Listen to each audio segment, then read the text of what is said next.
Alan Stratton from Woodturning. We had a very late spring snowstorm here the other day. Dropped a lot of snow, very wet, heavy snow. A friend of mine had a tree branch come down on his house, and he cut it off, and he gave me this piece of maple.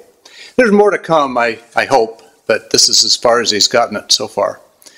Now, one of the prime directives in wood turning is to not say what you're going to make until it's done, so I won't. The prime directive. Never say what you're making until you're done. Little did I know when I started just how well this prime directive would apply to this project. First, this bowl was an experiment in grain direction. I wanted to see if I could turn a bowl with the grain running vertically up through the bowl. And I wanted some immediate gratification, so I planned to turn the entire bowl in just one session without waiting for the grain wood to dry in between sessions. But boy, this one was a pain. Turning the initial blank was not too bad. The blank was quite round since it had been the branch of the tree, except for the ends, which I had left somewhat ragged. Initially, I had thought to use the blank for two bowls, and all I had to do then was to turn a tenon on each end of the blank and part the blank in the middle. Voila, two bowl blanks. That part was not too bad, except for the end grain on the very end. Usually this is side grain and easy to turn. End grain on this maple was somewhat harder, but that was only the beginning. After flipping the bowl over into the jaw chuck, I had to flatten the new top. My saw had not done a great job. The surface was quite irregular, and all that end grain, tough going. Decided to drill out the center with a Forster bit. This was a good move. My only regret was not boring it with a larger diameter bit, because they still had a lot of end grain to remove with the gouge.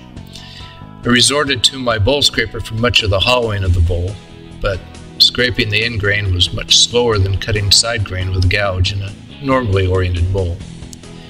I wanted a small lip on the bowl, so I switched to a side scraper to finish the bowl. Eventually the bowl took shape and actually was looking pretty good. Sanding was another pain in the neck. The wet wood quickly loaded up my sandpaper, each and every grit. And I had to refresh the paper several times with each grit. Even then, looking at the completed bowl, I don't think I got the inside bottom finished very well. But I made it through it. I finished the interior and some of the exterior with walnut oil. I thought I was going to be home free. With the interior finished, I flipped the bowl over again and mounted it on the exterior of the jaw chuck with the jaws pressing outward. Exterior finishing went well.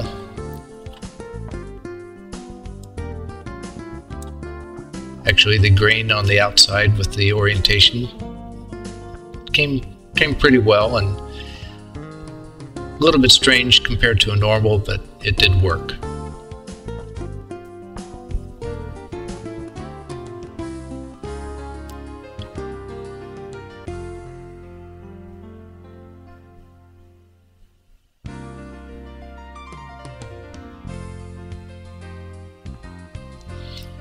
So then when I finished in the bottom, tooled it down, tooled the tenon off, then I just wanted to make the bottom just a little bit thinner. When I lost focus, my gouge flip caught the bottom of the bowl, and you'll see in a minute just how it went. In the bottom you can see the nick where the gouge caught the bowl in that moment of inattention.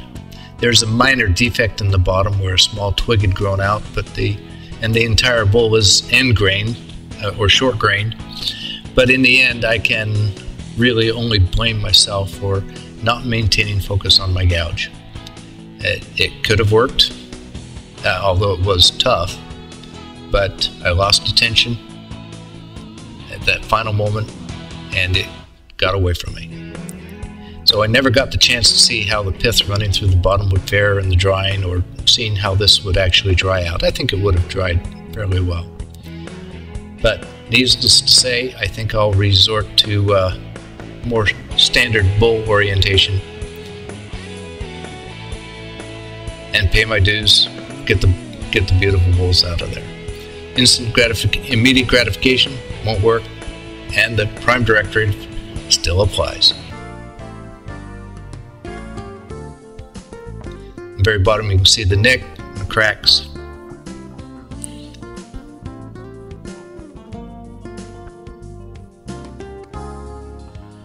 Cracks running through the bottom is a little bit rough there, but would have been a nice little bowl. I'm holding it together here with a rubber band just for the picture. Nice blonde piece of maple. So, better luck next time.